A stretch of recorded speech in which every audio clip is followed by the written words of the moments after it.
Bismillahirrahmanirrahim. Assalamualaikum warahmatullahi wabarakatuh. Alhamdulillah wassalatu wassalamu ala rasulillah wala hawla wala quwwata illa billah, amma ba'd. Subhanaka la ilma lana illa ma 'allamtana innaka antal alimul hakim. Yang saya hormati segenap takmir Masjid Ar-Ruhama, Bapak Ibu para jamaah pengajian pagi yang datang lebih awal pada kesempatan pagi hari ini. Alhamdulillah, kita bersyukur pada Allah Subhanahu wa taala atas limpahan rahmat, taufik dan hidayahnya kepada kita semua. Rahmatnya tak terhitung jumlahnya kepada kita semua. Allah mengasihi kita, menyayangi kita, dan salah satu bentuknya mengampuni kita kalau kita memohon ampun kepadanya, menerima taubat kita kalau kita datang bertobat kepadanya. Itu adalah rahmat dari Allah. Taufiknya, ternyata kita diarahkan untuk memilih majelis ilmu di pagi hari ini. Kalau kita boleh memilih, mungkin banyak ibu-ibu yang memilih enak jalan pagi, ya, enak jalan sehat. Tapi dengan taufiknya Allah, rupanya memberikan penguatan kepada kita untuk memilih ilmu dulu daripada jalan-jalannya. Sehingga dengan ilmu inilah kita menjalankan Islam lebih baik daripada kita tidak berilmu. Dan Islam diturunkan penuh dengan ilmu pengetahuan. Bahkan ayat pertama berkaitan dengan upaya-upaya mencapai ilmu. Karena kedudukan penuntut ilmu itu luar biasa di sisi Allah. Apalagi penuntut ilmu yang beriman. Yarfa'illahu alladhina amanu minkum walladhina utul ilma darajat. Derajatnya diangkat. Salawat dan salam semoga dilimpahkan pada junjungan kita Nabi besar Muhammad sallallahu alaihi wasallam, yang kita sudah memasuki bulan Rabiul Awal, bulan maulidnya Nabi sallallahu alaihi wasallam. Mudah-mudahan kita terus bisa membaca sirah-sirah beliau, tidak lain untuk kita teladani, karena meneladani Nabi Muhammad itu suatu keharusan dalam berislam. Jadi kalau kita berislam tanpa meneladani Nabi Muhammad, maka keislaman kita akan rapuh. Karena Islam yang sesungguhnya, Islam yang real itu ada pada contoh keseharian Nabi Muhammad SAW. Sampai Allah menetapkan satu ayat, "Qul in kuntum tuhibbunallah fattabi'uni yuhibbukumullah wa yaghfir lakum dzunubakum wallahu ghafurur rahim." Katakanlah, kalau kalian mencintai Allah, maka ikutilah aku, ikutilah Nabi Muhammad.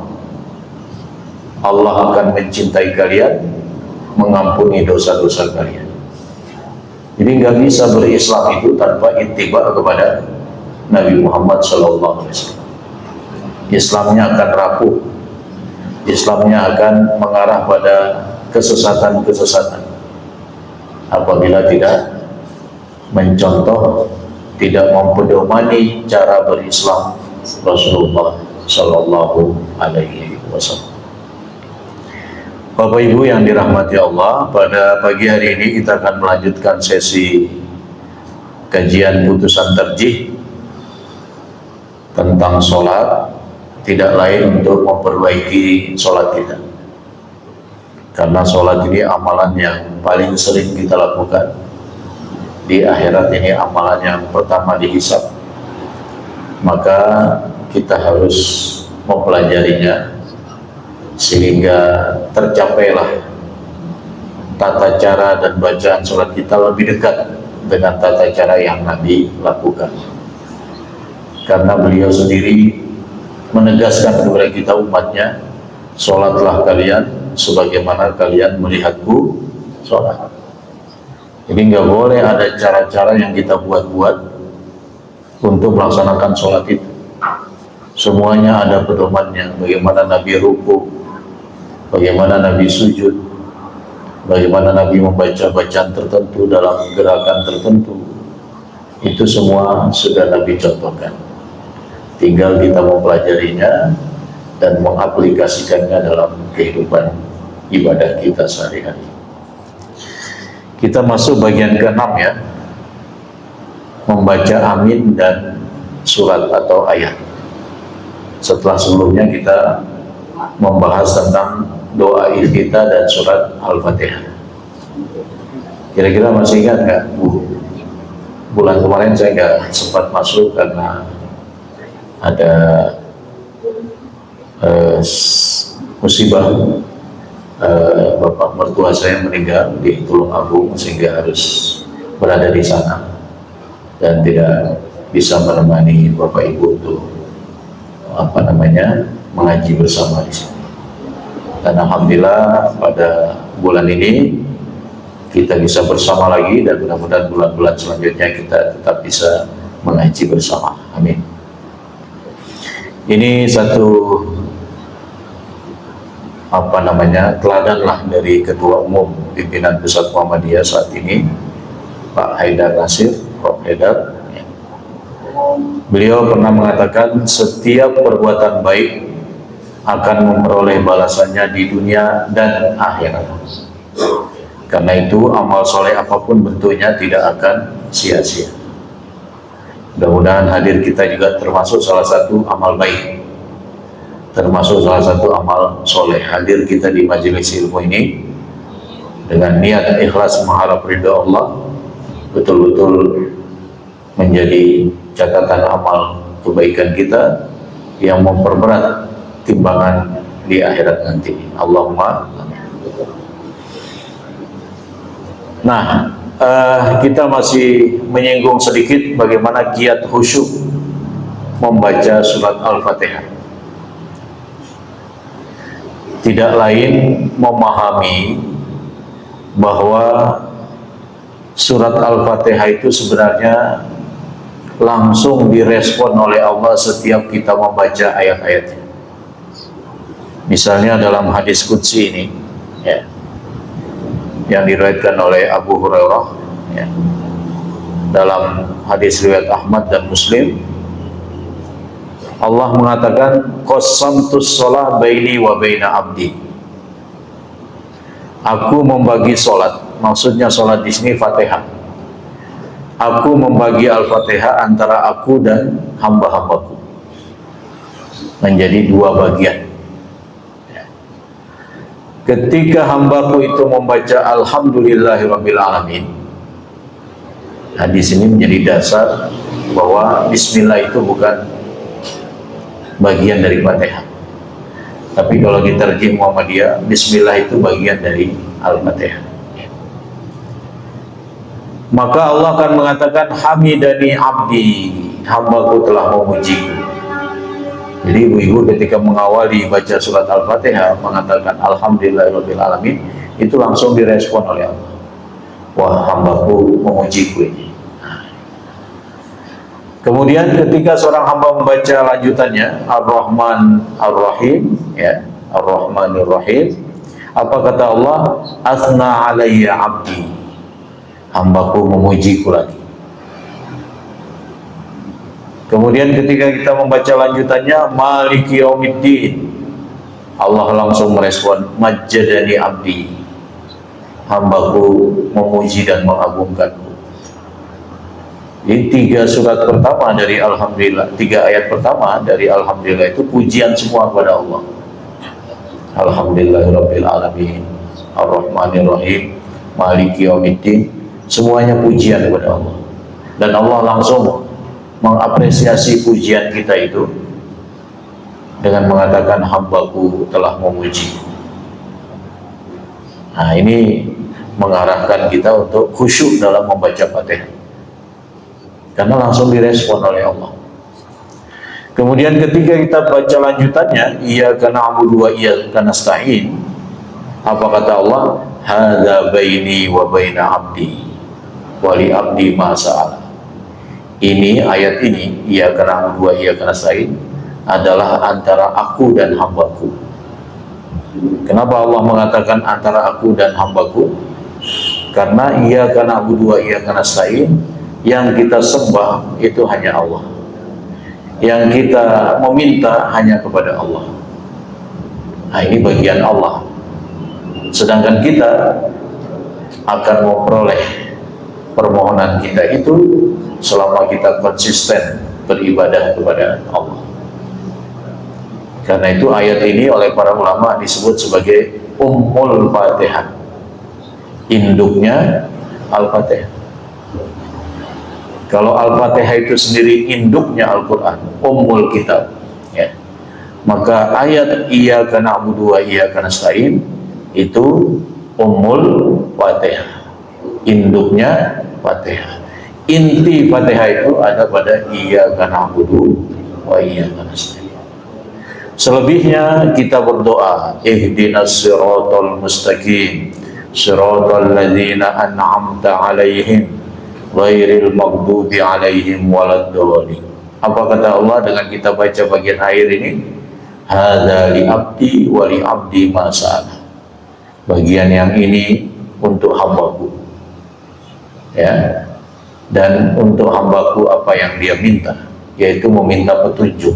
Ihdinas siratal mustaqim. Sebagian orang mengatakan orang Islam ini kok selalu minta petunjuk. Apakah berarti dia dalam keadaan tersesat? Kok minta petunjuk terus? Ya. Maka para ulama menjawab, ihdina itu ada dua hal. Satu, kita mohon kepada Allah diberi tambahan petunjuk. Tambahan petunjuk itu bermanfaat untuk kita. Ketika kita mendapat tambahan petunjuk, maka kesempatan beramal solehnya lebih banyak, lebih berkualitas. Kalau ada tambahan petunjuk pada diri kita yang Allah turunkan, ya. Apa memang ada tambahan petunjuk, atau petunjuk itu satu kemudian tidak tambah, tidak berkurang? Ya, petunjuk itu bertambah seiring bertambahnya iman kita. Bukankah Ashabul Kahfi itu diberi tambahan petunjuk? Sehingga ada ayat dalam surat Al-Kahfi itu, innahum fityatun amanu bi rabbihim wa zidnahum huda. Sesungguhnya para pemuda itu adalah pemuda-pemuda yang tangguh, yang beriman kepada Tuhan mereka, dan kami tambahkan kepada mereka petunjuk kami. Jadi keniscayaan tambahan petunjuk itu ada. Orang yang dulunya masih bolong-bolong sholatnya, kemudian dia dengar pengajian, dia diberi nasihat oleh seseorang, sehingga dia menjaga sholatnya tidak ada lagi yang bolong-bolong. Itu bentuk adanya tambahan petunjuk pada diri dia. Orang yang dulunya tidak memakai hijab, kemudian dia diberitahu, diberi nasihat, kemudian dia baca-baca buku atau dengar-dengar tausiah, kemudian dia memakai hijab. Itu berarti sebelumnya belum ada petunjuk untuk memakai hijab. Allah tambahkan petunjuk sehingga dia pakai hijab. Nah, itu bentuk tambahan petunjuk. Yang kedua, kenapa kita selalu memohon ihdinas siratal mustaqim, jalan yang lurus, ya? Karena bisa jadi seseorang itu keluar dari Islam. Maka dengan kita memohon ihdinas siratal mustaqim, kita berharap Allah menjaga keistiqomahan kita dalam berislam, sehingga kita tetap berislam sampai akhir hayat kita.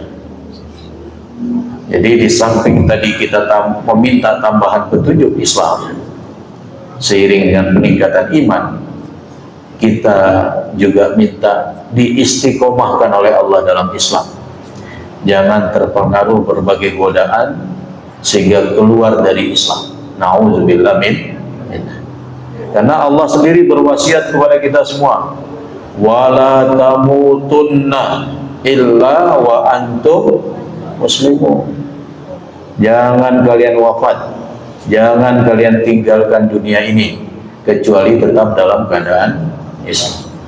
Maka itu juga harus menjadi nasihat Bapak Ibu kepada putra-putrinya. Karena tidak mungkin ketemu jodoh yang tidak seiman. Nah, gimana responnya?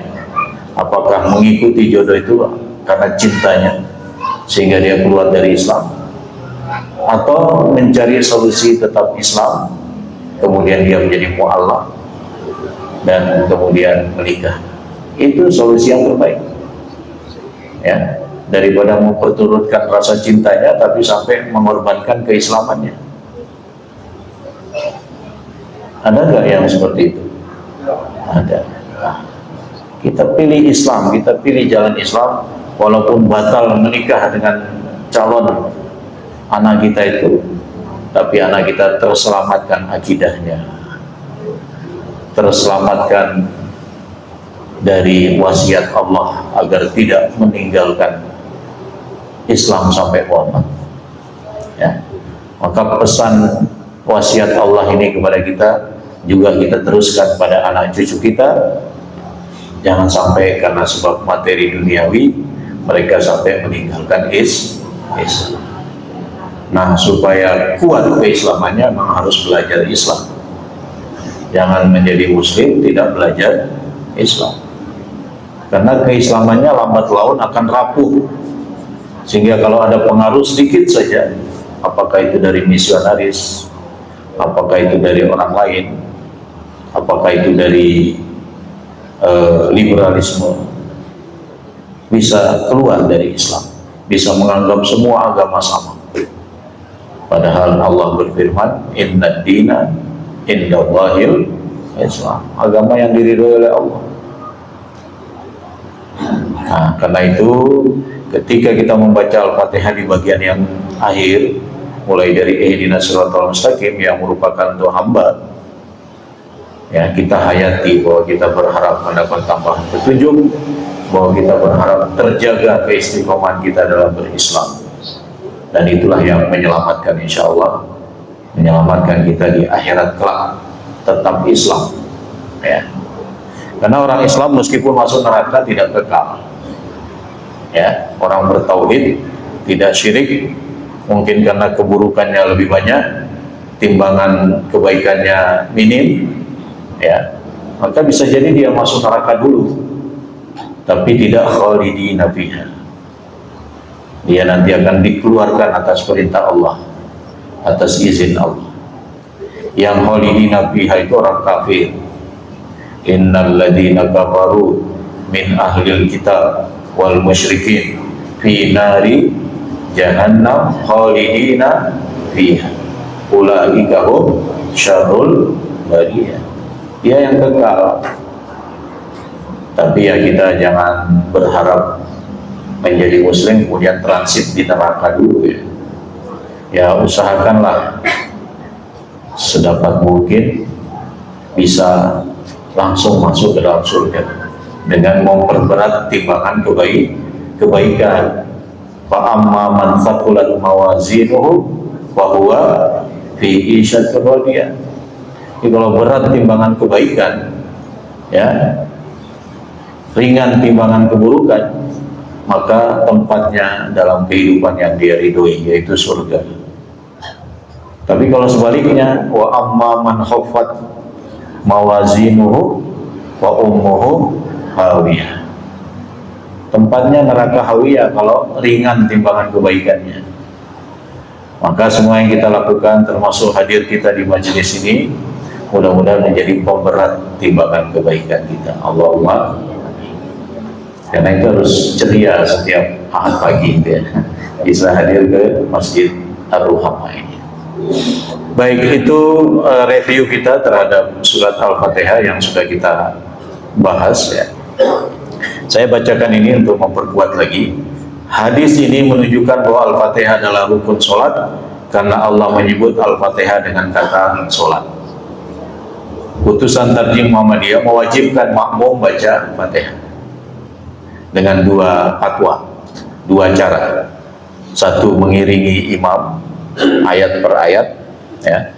Kedua, tunggu imam selesai sampai amin, kemudian makmum membaca Fatihah. Yang kedua, Al-Fatihah disebut sholat karena surat ini dibaca saat sholat, dan seorang hamba yang membaca surat ini ketika sholat, dia hakikatnya sedang melakukan dialog dengan Rabb-nya. Tiga, Allah membagi bacaan Fatihah dalam sholat menjadi dua, setengah untuk Allah dan setengah untuk hamba. Setengah untuk Allah adalah di bagian awal, bentuknya adalah pujian, mulai dari ayat Alhamdulillahirrabbilalamin sampai Maliki Yaumiddin. Sementara setengahnya untuk hamba, yaitu doa memohon petunjuk agar seperti orang yang telah mendapat nikmat, yaitu para nabi, para rasul, orang-orang siddiqin, ya. Yang terakhir, yang keempat, ada satu ayat yang dibagi dua, yaitu ayat Iyyaka na'budu wa iyyaka nasta'in, setengah untuk hamba dan setengah untuk Allah. Iyyaka na'budu ini untuk Allah, dan iyyaka nasta'in ini untuk hamba. Nah, itu keterangan tentang bacaan Fatihah. Sekarang kita masuk putusan 10, 11, 12. Wa qul ba'daha amin. Bacalah setelah membaca Fatihah itu ucapan amin. Ya. Summa qra' suratan minal Qur'an. Kemudian bacalah salah satu surat atau sebagian ayat dari Al-Qur'an setelah selesai membaca Al-Fatihah. Bitadabburin wa tartilin. Bacaan surat yang akan dibaca setelah Fatihah itu baca dengan tadabbur, baca dengan tartil, jangan cepat-cepat. Itu putusan tarjih nomor 10, 11 dan 12. Apa yang jadi dalil? Pertama, dalil putusan nomor 10. Hadis riwayat Al-Bukhari dari Abu Hurairah, "Idza ammanal imam fa aminu." Jika imam membaca amin, maka bacalah kalian wahai para makmum amin. Fa innahu man wafaqa ta'minuhu ta'minal malaikah ghufira lahu ma taqaddama min dzambi. Karena barang siapa bacaan aminnya bersamaan dengan bacaan malaikat, maka dosanya yang telah lalu akan diampuni. Jadi baca amin dalam sholat itu, dalam sholat berjamaah, itu ternyata ada keutamaannya, mendapat ampunan Allah. Padahal secara keseluruhan sholat itu juga mendapatkan ampunan. Detailnya baca amin saja. Setelah imam selesai persis waladhdallin, kemudian disambut oleh makmum amin, itulah kebersamaan aminnya dengan malaikat. Karena itu jangan mendahului imam saat membaca amin. Misalnya imam masih waladhdall, sudah amin. Atau terlalu lama dari selesai waladhdallinnya imam baru dia amin. Nah, yang bersamaan dengan malaikat itu persis setelah waladhdallinnya selesai, kemudian kita sambut dengan amin. Amin itu artinya ya Allah kabulkanlah. Kenapa kita membaca amin? Karena di bagian akhir dari Al-Fatihah itu kan tadi doa, ihdinas siratal mustaqim siratal ladzina an'amta alaihim ghairil maghdubi alaihim waladdallin. Itu doa. Ya Allah, berikanlah petunjuk kepada kami jalan yang lurus. Jalan yang lurus itu salah satunya menyembah Allah. Dalam ayat yang lain, siratal mustaqim itu Islam, agama Islam. Sebagaimana yang telah Engkau berikan kepada orang-orang, siratal ladzina an'amta alaihim. Jadi berislam itu nikmat. An'amta, Allah mengatakan an'amta, yang telah Engkau beri nikmat kepada orang-orang dulu, para nabi, para rasul, para ulama. Ya, ghairil maghdubi alaihim, bukan jalan yang Engkau murkai, yaitu jalannya orang Yahudi. Nabi menafsirkan ini dengan orang-orang Yahudi. Waladdallin, bukan pula jalan orang-orang yang sesat, Nasrani, menjadikan utusan Allah sebagai Tuhan, menyebut ada anaknya Allah. Ya. Nah, jadi kita di tengahnya, bukan yang termurkai, bukan yang tersesat. Kita berada di tengah, tapi yang diridhoi. Inna dina indallahil Islam, yang diridhoi oleh Allah. Maka harus segera kita sambut, amin. Ya Allah kabulkan. Jadi kita yang sudah belajar begini, jangan lagi mengeraskan bacaan amin untuk untuk maksud main-main. Nah, kalau kita dengar anak-anak itu kan aminnya keras dan maksudnya main-main kan. Nah, kita sudah bukan levelnya di situ ya. Kita sudah menghayati bahwa amin itu ya Allah kabulkanlah. Jadi tidak menggunakan bacaan amin itu untuk hal yang selain meminta pengabulan. Karena ada orang itu menggunakan amin untuk memberi kode kepada yang baca doa, ini doanya kepanjangan. Jadi aminnya pura-pura dikeraskan, amin ya, maksudnya segera selesaikan doa itu ya. Jadi hatinya nggak sesuai dengan makna yang bernilai dari kata amin itu. Apa tadi arti amin? Ya Allah kabulkan, Allahumma stajib, itu arti amin. Apa keutamaan membaca amin? Satu, menjadi sebab terampuninya dosa apabila ucapan amin itu bersamaan dengan aminnya para malaikat, sebagaimana hadis sebelumnya tadi ya. Yang kedua, menjadi penyebab terkabulnya doa, seperti yang dijelaskan oleh Rasulullah SAW dalam sabdanya, idza shallaitum faqimu sufufakum tsumma liyummakum ahadukum wa idza kabbara fakabbiru wa idza qala ghairil maghdubi alaihim waladdallin faqulu amin yujibkumullah. Apabila kalian sholat, maka luruskan shaf, dan salah seorang dari kalian harus jadi imam sholat jamaah ya. Apabila imam bertakbir, kalian ikut bertakbir. Apabila imam selesai membaca ghairil maghdubi alaihim waladdallin, maka kalian para makmum ucapkan amin yujibkumullah, Allah akan mengabulkan doa kalian. Nah, ini keutamaan membaca amin. Yang ketiga, Yahudi iri dengan adanya ta'min atau bacaan amin pada kaum muslimin. Rasulullah SAW bersabda, innal yahuda qaumun hasadun. Orang Yahudi ini kaum yang hasad, yang iri. Wa innahum la yasidunana ala syai'in kama yasidunana ala salam wa ala amin.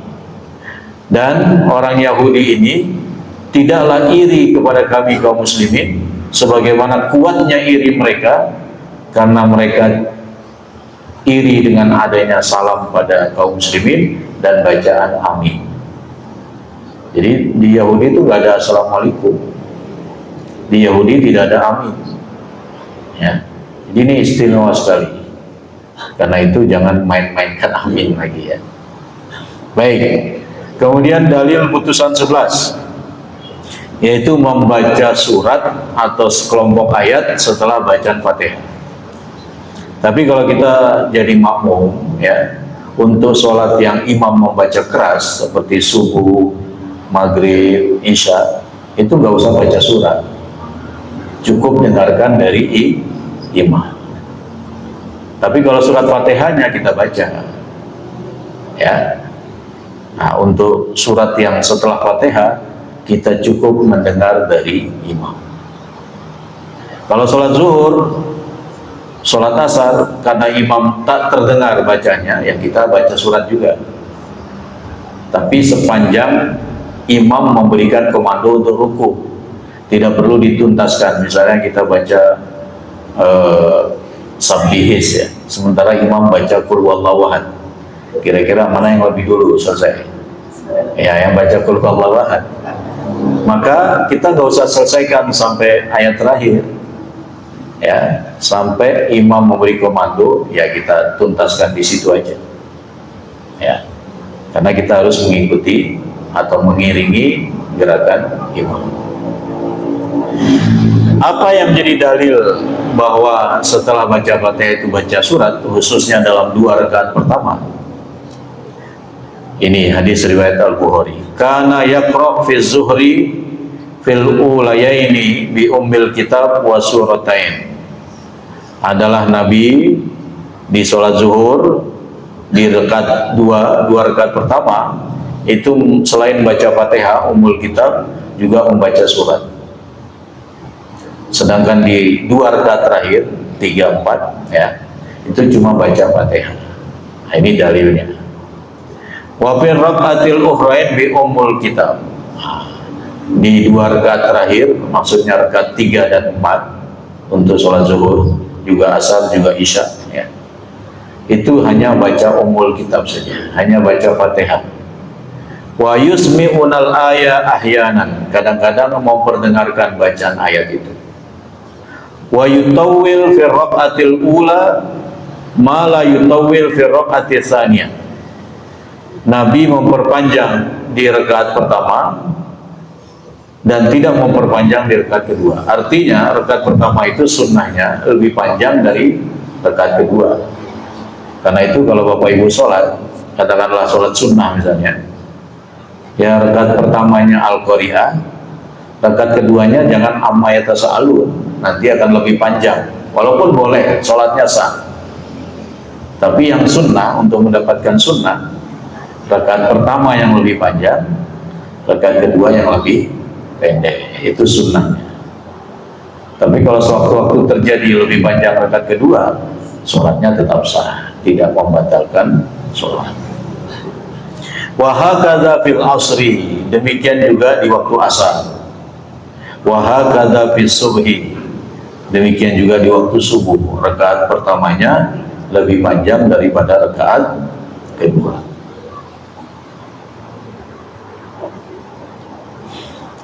Masih dalil nomor 12, kalau tadi dalil 11, yaitu membaca surat setelah Fatihah, tapi khusus rakaat berapa? 1 dan 2 saja. Untuk sholat jamaah khusus imam saja, makmum nggak usah, kecuali sholat yang tak terdengar, zuhur dan asar. Nah, bacaan surat itu hendaknya dilakukan dengan penuh tadabbur dan dibaca tartil, berdasarkan firman Allah dalam surat Muhammad ayat 24, afala yatadabbarunal Qur'an am ala qulubin aqfaluha. Apa mereka tidak mau mentadaburi atau memperhatikan bacaan Al-Quran, atau hati mereka sudah terkunci sehingga tidak menerima kebenaran dari Al-Quran. Kemudian untuk membaca tartil, dalilnya surat Al-Muzammil ayat 4, warattilil Qur'ana tartila. Sekarang sudah jadi ada metode namanya metode tartila ya. Salah satu metode cara membaca Al-Quran. Ada ummi, ada apa lagi, qiraati, iqra. Kalau punya PWM Jawa Timur itu at-tajdid atau tajdid ya, metode tajdid ya. Tapi belum meluas di kalangan warga Muhammadiyah. Dalam buku Himpunan Putusan Tarjih jilid 3 halaman 554 yang warna biru itu ya, dijelaskan bahwa berdasarkan hadis nomor 1 di atas diambil pelajaran bahwa bacaan ayat atau surat pada rakaat pertama lebih panjang dari rakaat kedua. Hikmahnya adalah makmum masih energik ya, dan bagi yang terlambat bisa mendapatkan rakaat imam. Kalimat wa yusmi'una al-aya ahyan, ada suara HP sepertinya, bisa diangkat kalau itu merupakan panggilan telepon. Kalimat wa yusmi'una al-aya ahyanan, kadang-kadang beliau memperdengarkan kepada kami bacaan ayat, menunjukkan bahwa bacaan tersebut sir. Bisa dikecilkan sedikit, ada baca suara HP di mana? Suara radio tak? Oh, di luar. Ya, supaya lebih fokus pada yang saya sampaikan ya. Mohon maaf. Wa yusmi'unal aya ahyanan. Kadang-kadang beliau memperdengarkan kepada kami bacaan ayat menunjukkan bahwa bacaan tersebut sir, namun kadang terdengar juga desirannya. Artinya beliau membaca dengan sir, dengan menggerakkan lidah, sehingga terkadang terdengar oleh makmumnya, yaitu para sahabat. Artinya beliau tidak sekedar membaca dalam hati. Jadi usahakan menggerakkan lisan saat sholat itu ketika membaca bacaan sholat. Tapi jangan sampai terdengar suaranya. Kalau sekali-sekali ya apa-apa. Jadi kalau sepanjang sholat itu terdengar oleh kiri kanan makmum, padahal dia bukan imam, maka itu akan mengganggu orang yang sholat di sekitarnya.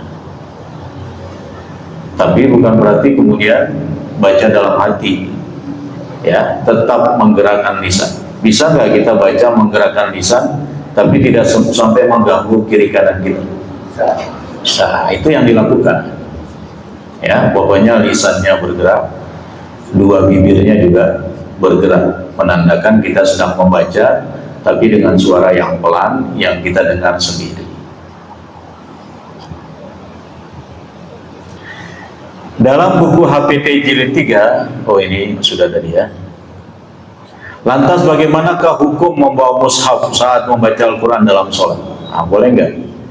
Biasanya imam-imam yang dikirim saat sholat tarawih itu ada satu orang di belakangnya, terutama murid-murid Ustadz Alvin biasanya dikirim ke masjid-masjid, sejumlah masjid termasuk masjid di bawah binaan Majelis Tabligh Muhammadiyah.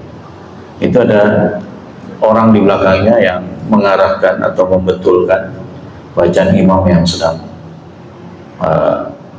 ikut membaca. Saran saya sebaiknya yang dihafal saja, jangan yang di murojaah atau baru di murojaah. Sudah dihafal tapi digunakan untuk murojaah. Sebaiknya yang sudah betul-betul dihafal itu yang dibaca, ya, sehingga tidak banyak perbaikan dari makmum. Ulama berbeda pendapat mengenai hukum membaca mushaf Al-Quran saat membaca surat dalam sholat. Satu, ada yang melarangnya dengan alasan bahwa orang yang sholat sambil bawa mushaf, membolak-balikan halaman mushaf, melihat mushaf dan seterusnya adalah gerakan yang terlalu banyak, padahal itu bukan bagian dari gerakan sholat. Sementara itu juga tidak diperlukan ketika sholat. Hal ini akan merusak sholatnya. Ini satu pandangan. Bolak-balik, apalagi bolak-balik HP ya, yaitu membencinya. Ada yang berpandangan membencinya makruh dengan alasan orang yang sholat sambil membawa dan baca mushaf khawatir termasuk menyerupai atau tasyabuh dengan Yahudi. Orang Yahudi itu ibadah itu ambil lihat kitabnya sambil goyang-goyang ke depan ke belakang gitu ya. Yang ketiga, membolehkannya. Ini pandangan yang netral ya. Jadi membolehkannya. Pandangan ini yang dipilih dan dipedomani mayoritas ulama dengan alasan hadis Nabi, yaitu kanat Aisyah ya ummuha abduha Zakwan minal mushaf. Bahwa ibunda Aisyah pernah diimami oleh budaknya yang bernama Zakwan, dan Zakwan membaca dari mushaf. Tapi ini kan perbuatan sahabat ya. Jadi boleh saja, tapi sebaiknya lebih baik kalau dihafal ya. Majelis Tarjih berpandangan, ini pendapat Majelis Tarjih, bahwa yang sholat sambil membawa dan membaca mushaf tidak ada larangan, terlebih jika dibutuhkan, seperti sering ditemukan pada sholat malam ketika Ramadan yang panjang bagi seseorang, khususnya imam, yang khawatir terjadi kesalahan bacaan Al-Quran atau tidak hafal. Hanya saja tentu jika orang tersebut berusaha untuk menghafalkannya akan lebih utama, sehingga tidak perlu membawa Al-Quran atau mushaf Al-Quran ketika sholat atau menjadi imam. Tentu dengan syarat tidak banyak gerakan yang tidak berhubungan dengan sholat yang dapat membatalkan dan tidak terjaga kehusuan dalam sholat. Walaupun membawa dan membaca mushaf ketika sholat tidak ada larangan, jangan sampai pelaksanaannya justru memberatkan atau menyusahkan. Karena Allah Ta'ala menjelaskan dalam Al-Quran, faqra'u ma tayassara minal Quran. Bacalah apa yang mudah bagimu dari ayat-ayat atau surat-surat Al-Quran. Jadi nggak usah memberatkan diri. Karena itu hafid-hafid yang dikirim itu ya yang dihafal aja yang dibaca. Yang penting kan kehusyuan dalam sholatnya. Nanti kalau dia mau murojaah, jangan dalam jamaah, murojaah dalam sholat sunnah sendiri, sehingga nanti selesai salam dia bisa lihat yang lupa-lupa tadi. Ya, ini kalau sudah berkaitan dengan jamaah, supaya terjaga kehusyuan, jangan membaca yang baru dihafal, karena pasti memungkinkan yang baru dihafal itu akan lupa 1-2 ayatnya atau terloncat ayat-ayatnya, atau mungkin baca At-Tin berakhir di surat Al-Asr, ya. Atau baca Al-Asr berakhir di surat At-Tin, illal ladzina amanu wa amilus sholihat. Kalau At-Tin lanjutannya apa? Malahum, ya. Kalau Al-Asr lanjutannya wa tawassaw. Ini kalau nggak konsen bisa begitu akhirnya, ya. Maksudnya At-Tin berakhir di Al-Asr. Mengenai pandangan di antara ulama yang memakruhkan atau yang membenci orang sholat sambil membaca mushaf, maksudnya membenci itu makruh, ya.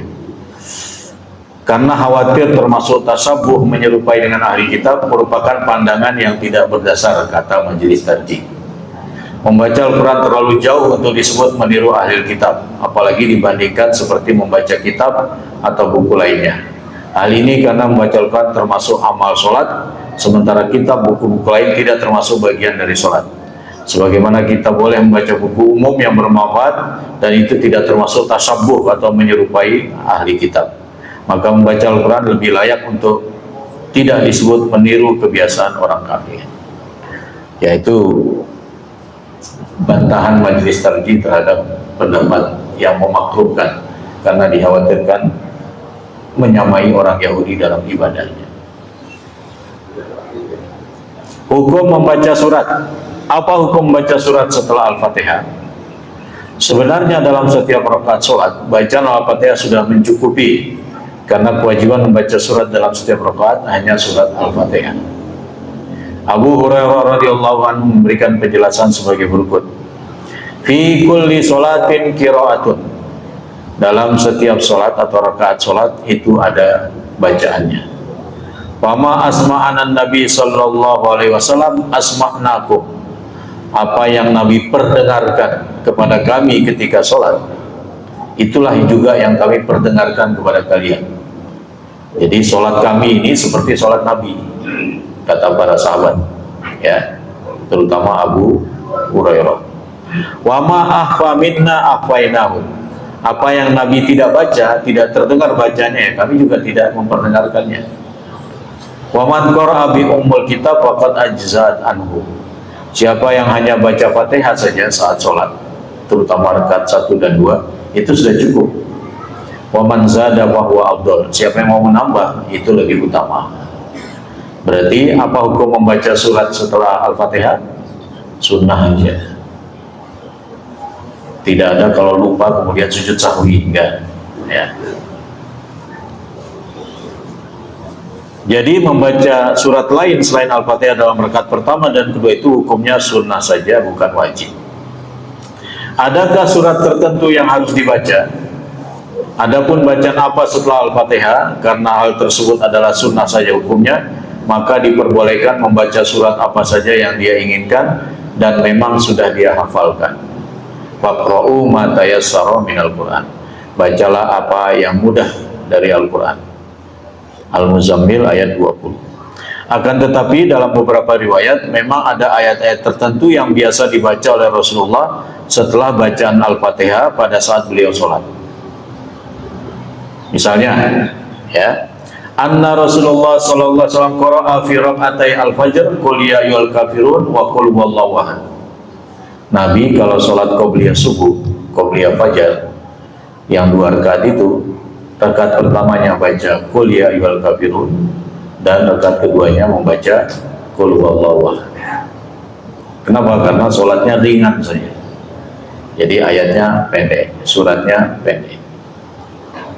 An Ibni Abbas qala kana Rasulullah sallallahu yaqra'u fi rakaatay al-fajr qulu amanna billah wa ma unzila ilaina wallati fi ali imran ta'alu ila kalimatin sawa'in bainana wa bainakum. Nabi juga pernah dalam qabliyah subuh selain baca Al-Kafirun dan Al-Ikhlas pernah membaca satu ayat dalam surat Al-Baqarah, satu ayat dalam surat Ali Imran. Dalam surat Al-Baqarah ayat 136, dalam surat Ali Imran ayat 64. Ayatnya berbunyi qulu amanna billah wa ma unzila ilaina dan seterusnya. Kemudian dalam Ali Imran ta'alau ila kalimatin sawa'in bainana dan seterusnya. Jadi ada selingan antara Al-Kafirun dan Al-Ikhlas dengan surat atau ayat yang ada di Al-Baqarah dan Ali Imran. Satu ayat, satu ayat. Saat sholat subuh pada hari Jumat, nah ini sudah populer ya, yaitu di rakaat pertama Nabi membaca surat As-Sajdah yang ada sujud tilawah atau sujud sajadah karena membaca ayat sajadah, dan surat Ad-Dahr atau Al-Insan, Hal Ata Alal Insan yang ada di juz 29. Itu setiap sholat subuh hari Jumat. Di antaranya yang sering saya ikuti di Masjid Taqwa Batu, nah, itu imamnya namanya Ustaz Bakruddin, itu membaca surat As-Sajdah di rakaat pertama dan surat Al-Insan di rakaat kedua, dan mungkin di masjid-masjid yang lain. Kemudian Nabi juga pernah sholat subuh, sholat fajar. Innan Nabi sallallahu alaihi wasallam kana yaqra' fil fajri bi qaf wa Qur'anil Majid. Pernah membaca surat Qaf. Ya. Dibagi menjadi dua. Rakaat pertama sebagian lebih panjang dan rakaat kedua sebagian tapi lebih pendek. Kesimpulannya adalah diperbolehkan membaca ayat-ayat Al-Quran yang memang sudah kita hafal, atau membaca salah satu surat yang pernah dibaca oleh Rasulullah dalam sholat wajibnya setelah bacaan Al-Fatihah, seperti tertuang dalam beberapa dalil yang telah dibaca tadi.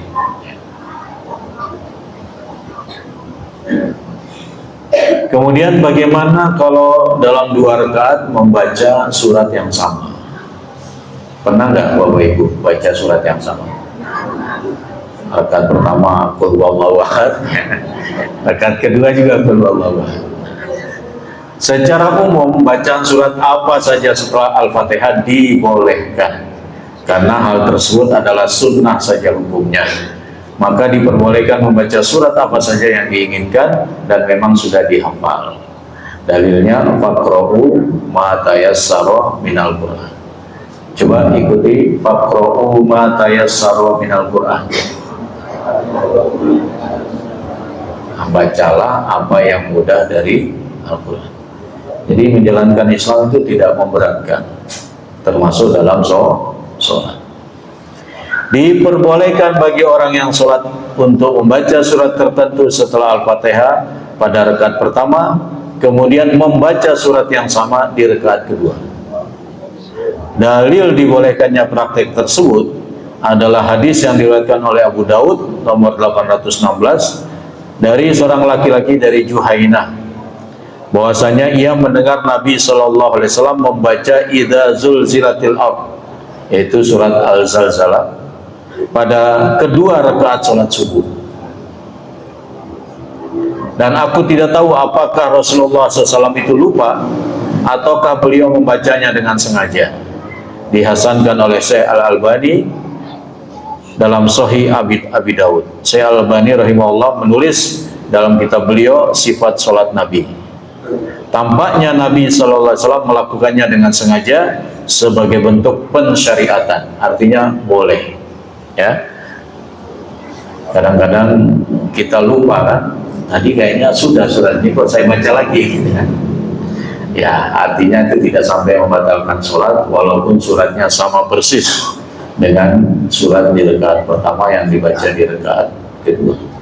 Tapi jangan sampai jadi kebiasaan. Ya, hafallah ya, minimal juz 30 lah, atau sebagian di bagian akhir dari juz 30. Karena kita ini wajah-wajah penghafal juz 30, bukan 30 juz ya.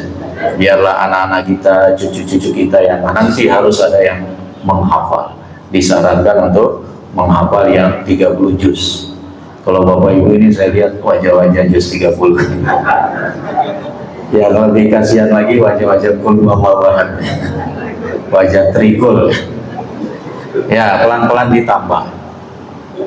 Maka banyak mendengar bacaan, kan gampang pakai HP, cari surat apa sudah ada di YouTube. Ya, nggak apa-apa habis pulsanya, yang penting untuk ibadah. Allah ganti. Ya, jadi dengar saat masa pun ibu-ibu dengar gak apa-apa. Saya mau hafal surat A. Ya sudah dengarkan, putar berkali-kali surat itu, insya Allah lama-kelamaan hafal. Bukankah surat yang panjang seperti Yasin itu dihafal? Kenapa surat Yasin itu banyak dihafal? Karena rutin melakukannya. Ya, kalau kita dengarkan, kemudian kita ikuti dalam hati, lama-lama juga hafal. Bohong, lagu-lagu yang panjang itu dia hafal ya. Masa Al-Quran tidak dihafal.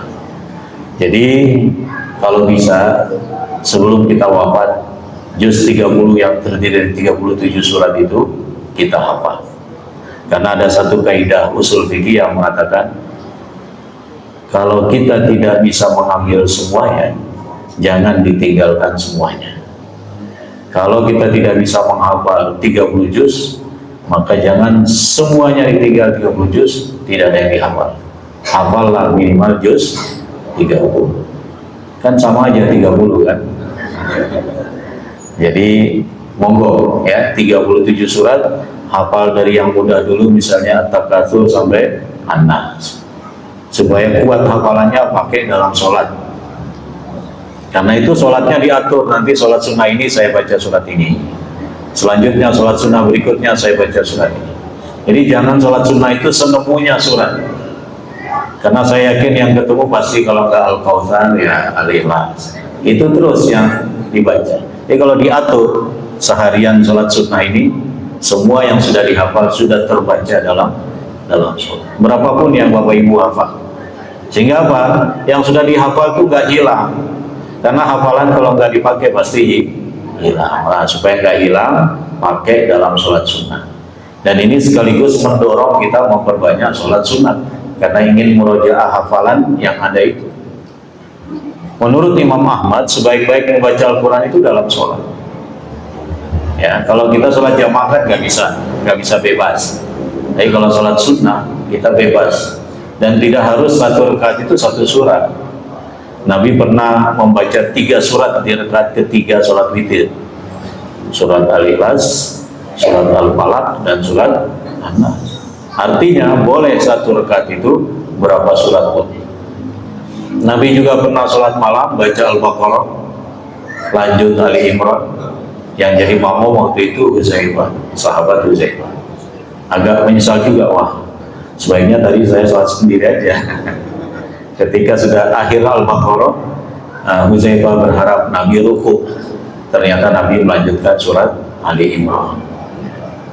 Jadi satu rakaat bukan berarti satu surat, boleh beberapa surat. Maka yang hafal lebih banyak, manfaatkan sholat sunnah untuk membaca seluruh yang sudah dihafal di dalam sholat selesai dalam satu hari. Begitu seterusnya, hafal lagi satu surat, baca dalam sholat ya. Nanti kalau lupa, ganti surat lain yang lebih pendek, setelah salam ambil mushaf, mana tadi yang saya lupa. Nah, insya Allah langsung ingat, sehingga hafalannya tidak hilang.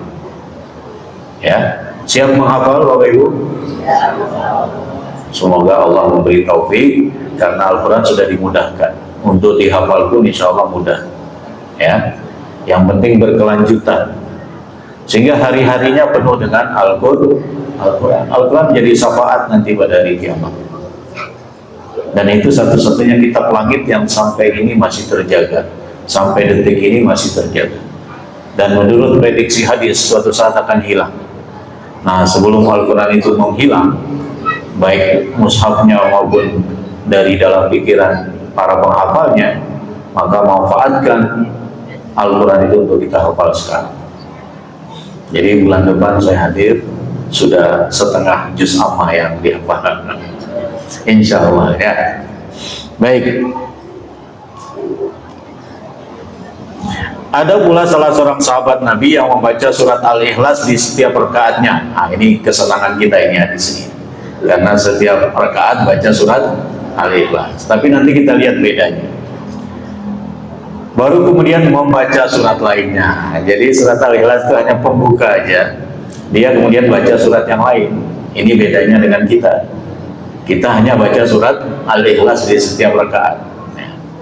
Jadi berdasarkan hadis ini, saya baca intinya saja. Ada seorang sahabat yang mengimami sahabat lain. Setiap sahabat ini mengimami, selalu dia baca surat Al-Ikhlas dulu, baru baca surat yang lainnya. Rakaat kedua juga begitu. Nah, rupanya sahabat ini agak bertanya-tanya, kok berbeda dengan Rasulullah ini? Ya, padahal sahabat ini yang paling bagus bacanya dan mereka senang dia jadi imam. Ketika disampaikan hal itu kepada yang bersangkutan, ya sudahlah, kalau kalian tidak berkenan, silakan salah seorang dari kalian yang jadi imam, saya jadi imam. Rupanya nggak ada yang berkenan. Ya sudahlah, nggak apa-apa. Nah, hal ini kemudian disampaikan kepada Rasulullah. Sahabat yang jadi imam itu dipanggil. Kenapa sih Anda mengimami teman-teman Anda selalu baca Al-Ikhlas? Apa jawabannya? Jawabannya sangat mengejutkan. Di anni uhibbuha ya Rasulullah. Saya sungguh mencintai surat Al-Ikhlas. Insya Allah sama dengan ibu ya, mencintai surat Al-Ikhlas karena sering dibaca. Apa jawaban Nabi? Ya, hubbuka ilaiha adkhalakal jannah. Cintamu kepada surat Al-Ikhlas akan memasukkanmu ke dalam surga. Jadi Bapak Ibu, berdasarkan hadis ini nggak apa-apa lah ya membaca surat Al-Ikhlas. Tapi tadi saya sarankan dibaca semua yang sudah dihafal dari Al-Quran itu di dalam sholatnya dalam satu hari, khususnya sholat-sholat sunnah atau sholat wajib yang tidak terdengar bacaan imamnya, sholat zuhur dan sholat asar di 2 rakaat pertama. Nah, selama ini apa yang Bapak Ibu lakukan kalau sholat zuhur? Bapak Ibu baca Fatihah sudah selesai, tambah surat sudah selesai, tapi imam belum memberi komando ruku. Kira-kira apa yang dilakukan? Apa menghayal gitu ya? Ya, kan peluang menghayalnya karena berhenti itu. Ya, cari tambahan surat lagi. Misalnya tadi surat Al-Ikhlas. Kok masih belum ruku ini imamnya? Cari tambahan yang lain lagi. Tapi kalau bisa urut itu lebih baik, ya, urut suratnya. Karena itu harus hafal urutan surat minimal dalam juz amma itu. Misalnya dari At-Takatsur, apa setelah At-Takatsur? Al-Asr. Setelah Al-Asr apa? Al-Humazah. Setelah Al-Humazah, Al-Fil. Setelah Al-Fil, Quraisy, Al-Ma'un, Al-Kautsar, Al-Kafirun, An-Nasr, Al-Masad atau Al-Lahab, baru trikul itu Al-Ikhlas, Al-Falaq dan An-Nas. Jadi dengan menghafal urutannya memudahkan kita untuk mengambil hafalan itu ketika kita sholat sunnah ya. Nah, Bapak Ibu yang dirahmati Allah, itulah bagian ke-6 dari belajar kita putusan tarjih, putusan 10, 11 dan 12. Insya Allah kita lanjutkan putusan 13, 14 dan seterusnya di pertemuan mendatang. Namun saya berikan kesempatan untuk barangkali ada 1-2 pertanyaan yang ingin disampaikan. Monggo.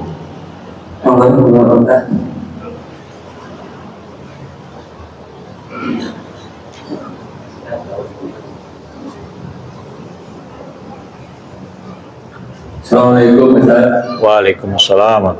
Kami ingin bertanya, di dalam sholat berjamaah yang di belakang imam itu siapa saja seharusnya? Terima kasih. Assalamualaikum warahmatullahi wabarakatuh. Waalaikumsalam warahmatullahi wabarakatuh. Yang di belakang imam dipastikan makmum ya. Nah, susunannya ya sesuai dengan aturan hadis. Pertama, laki-laki dewasa Di belakang laki-laki dewasa, anak-anak yang ikut sholat. Di belakang anak-anak laki-laki itu nanti perempuan dewasa. Di belakang perempuan dewasa, anak-anak perempuan. Jadi perempuan itu tidak menyamping, perempuan itu di belakang. Tapi walaupun demikian, para ulama fikih tetap menganggap sah walaupun sholatnya di samping. Alhamdulillahnya Masjid Musholla binaan Muhammadiyah itu selalu softnya di belakang. Saya belum pernah menemukan masjid atau musholla yang dalam binaan Majelis Tabligh atau ranting itu softnya di samping, soft perempuan. Ya, tapi kalau di binaan yang lain ada yang, atau mungkin kebanyakannya, apakah itu samping kanan atau samping kiri. Jadi soft pertama laki-laki, ada juga soft pertama perempuan. Nah, yang sunnah adalah perempuan ditempatkan di soft belakang, ya, dan diberi batasan, diberi hijab lah. Ya. Itu barangkali Pak, Allah a'lam. Ya, ya, monggo. Apakah yang di belakang imam itu orang yang pasti bacaannya dalam arti kata pada saat imam ada yang keliru dia bisa membenarkan itu maksudnya? Ini pendalaman pertanyaannya. Jadi tadi saya menjawab secara umum, ada pendalaman pertanyaan, apakah yang persis di belakang imam itu harus para penghafal? Sebenarnya kalau penghafal itu duluan datang, ya silakan. Ya, jadi Allah memberi hak siapapun yang pertama datang untuk menempati shaf pertama.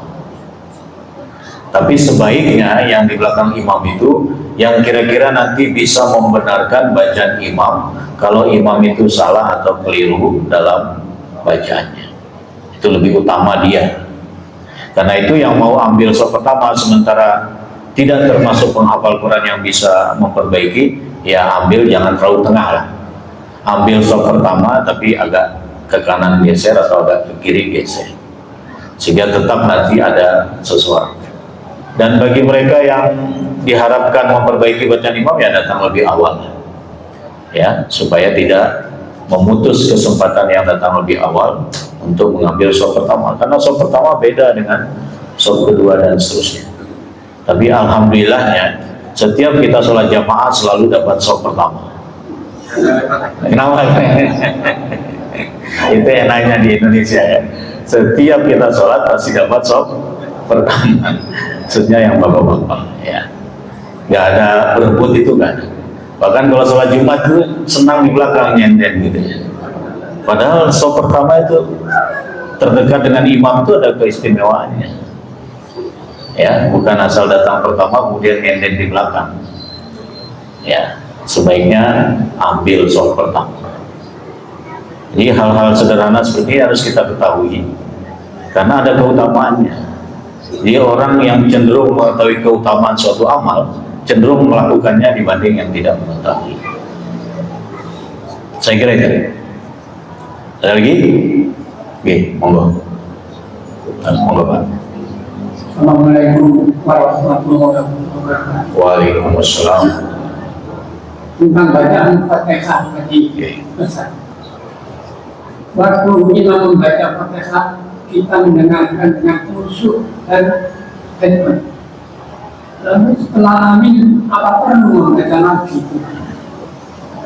Yang kedua, sholat bergoyang-goyang karena seperti Yahudi. Ada yang menjalankan sholat bergoyang-goyang mengikuti amar bacaannya. Apa itu sah atau hukum? Jika dan juga membaca surat tadi, kalau membacanya cuma satu ayat karena favoritnya, dibenarkan. Sekian. Ya, saya jawab dari yang pertama. Bacaan Fatihah bagi makmum itu ada 3 pendapat. Yang pertama, yang paling ringan, Makmum sudah nggak usah baca apa-apa saat imam baca Fatihah atau surat, cukup dengarkan. Nanti dia membaca bacaan ruku, membaca bacaan sujud, membaca bacaan dulu antara dua sujud dan seterusnya. Adapun saat berdiri dan imam mengeraskan bacanya, dia cukup dengarkan saja, nggak ada yang dibaca. Ini pendapat Imam Abu Hanifah. Ya. Pendapat kedua mengatakan wajib itu Fatihah, karena Rasulullah itu pernah di saat sholat subuh agak terganggu bacaan imam beliau, bacaan surat beliau, karena masing-masing baca. Ada desiran-desiran bacaan dari setiap sahabat, gitu ya, terdengar oleh Nabi dan mengganggu kehusyuan Nabi. Maka selesai sholat Nabi mengatakan jangan lakukan itu kecuali Al-Fatihah. Berarti Al-Fatihah tetap dibaca, dan ini yang dijadikan dasar oleh majelis tarjih bahwa bacaan Fatihah makmum tetap wajib. Ya, itu pendapat kedua. Pendapat ketiga agak mengkompromikan. Kalau bacaan imam itu keras, maka makmum nggak usah baca. Kalau bacaan imam itu pelan, zuhur asar, maka makmum wajib baca. Ini tiga pendapat. Muhammadiyah berada di mana? Di pendapat kedua, tetap baca. Sekalipun kita sudah dengar dengan khusyuk bacaan Fatihah. Karena hadisnya tadi Nabi melarang saat imam membaca ikut membaca, ya, kecuali Al-Fatihah. Ini pegangan mazhab Syafi'i. Dalam hal ini Muhammadiyah mengambil pendapat mazhab Syafi'i. Jadi tetap baca, ya, walaupun kita sudah mendengar bacaan imam itu secara khusyuk. Ya. Yang kedua tadi bacaan goyang-goyang gitu ya, bacaan goyang-goyang mengikuti irama,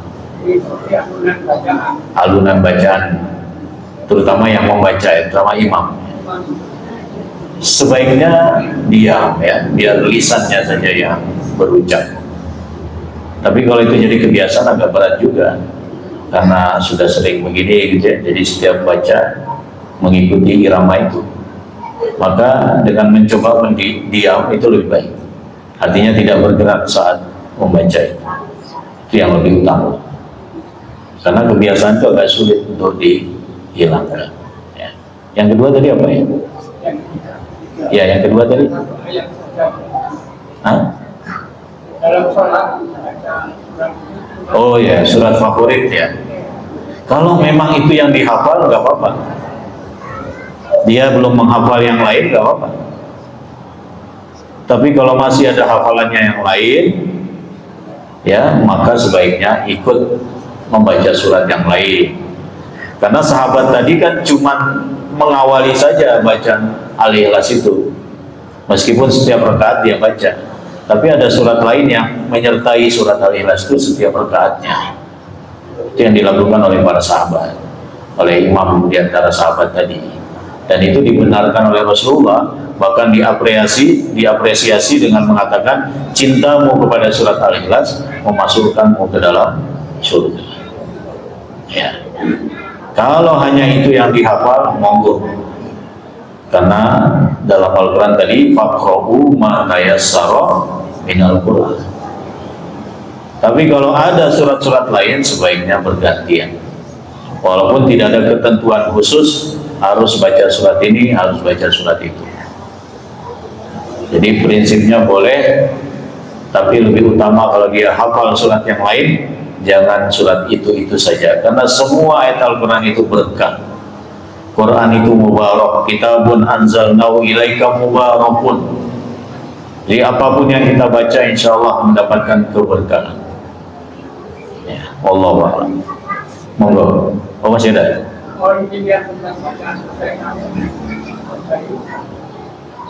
Yang nomor satu atau nomor dua? Baik, cara membaca. Oh, ya, saya ikut putusan tarjih. Sesuai mazhab Syafi'i tadi, tetap baca Fatihah. Walaupun sholatnya sholat jahar atau sholatnya sholat sir, tetap baca Fatihah. Itu pilihan putusan tarjih. Saya sebagai kader Muhammadiyah ya memilih putusan tarjih. Tapi saya kalau sebagai makmum, saya baca Fatihahnya setelah amin, tidak mengiringi apa? Tidak mengiringi imam. Nah, saya baca Fatihahnya selesai amin. Setelah itu diam mendengarkan apa yang dibaca oleh imam suratnya. Jadi waktu imam membaca surat, kita baca sendiri. Kan kita diwajibkan baca Fatihah. Tidak mungkin menggabungkan satu hal yang diwajibkan dengan mendengarkan.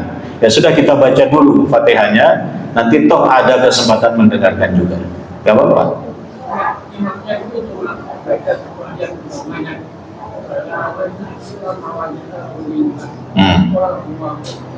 Cuma itu aja. Jadi imam Ya nggak apa-apa.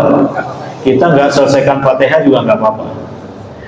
Jadi kita tergantikan saat itu kewajiban membaca Fatihah oleh imam. Misalnya kita datang sebagai makmum masbuk, kita baru bertakbiratul ihram saat imam sudah amin. Sementara imam itu baca Al-Kautsar. Kira-kira nutut nggak baca Fatihah kita dengan Al-Kautsarnya imam? Ya sudah, sejauh apa kita baca Fatihahnya, maka itulah yang kita baca. Setelah itu kita ikut gerakan imam untuk ruku, nggak perlu selesaikan. Bukankah Nabi, orang yang dapat rukunya imam saja dapat rakaat itu? Jadi ada pertanyaan dari jamaah di sini, bukan di sini ya, di tempat lain.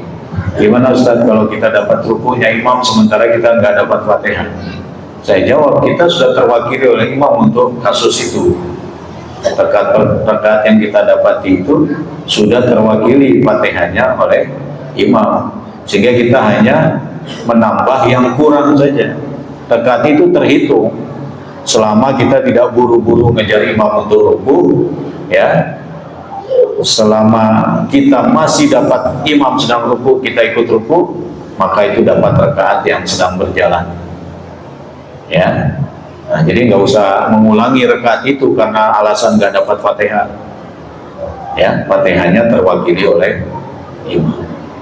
Allah. Semua pandangan tadi bisa dipakai, ya. Ya, silakan. Bismillahirrahmanirrahim. Assalamualaikum warahmatullahi wabarakatuh. Waalaikumsalam. Terima kasih Ustaz. Saya sebelumnya cenderung mengikuti Ustaz saya di madrasah. Saya dulu sholat ketika membaca Al-Fatihah itu diiringi bersama imam. Tapi saya sadar ternyata imam ini kan basmalahnya syirik.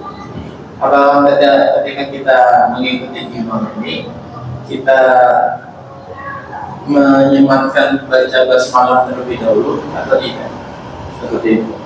Nah, yang kedua adalah ketika kita masih mendapatkan imam berdiri dan membaca surat ini dalam keadaan masbuk, apakah kita tetap membaca Al-Fatihah enggak? Ini dalam kasusnya ketika saya ini meyakini bahwa mendengarkan ayat itu, mendengarkan surah-surah itu adalah yang lebih utama, seperti itu. Mungkin itu. Ya. Waalaikumsalam. Memang ada dua fatwa terkait kebolehan makmum membaca Fatihah dengan dua cara tadi ya.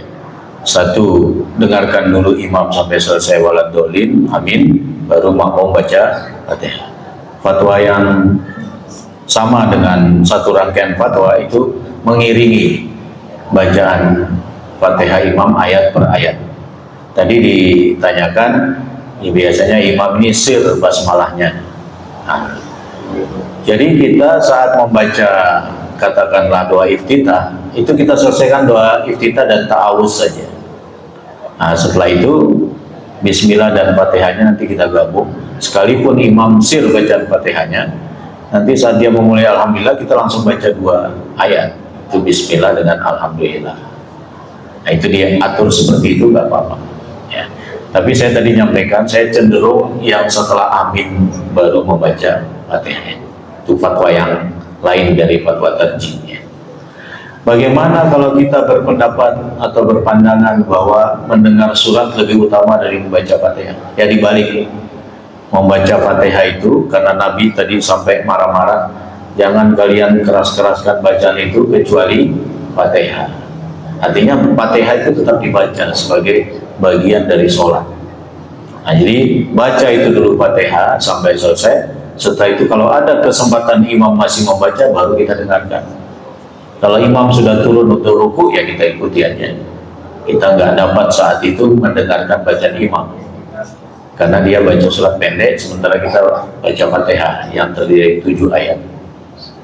Ya, jadi dibalik, kalau tadi menganggap bahwa mendengarkan imam lebih utama daripada membaca Fatihah, dibalik membaca Fatihah lebih utama dari mendengarkan bacaan Al-Quran. Karena tadi Nabi mengecualikan, setelah Nabi tidak berkenan dengan masing-masing sahabat itu membaca saat Nabi membaca, maka Nabi ada kecuali Fatihah, ya kan?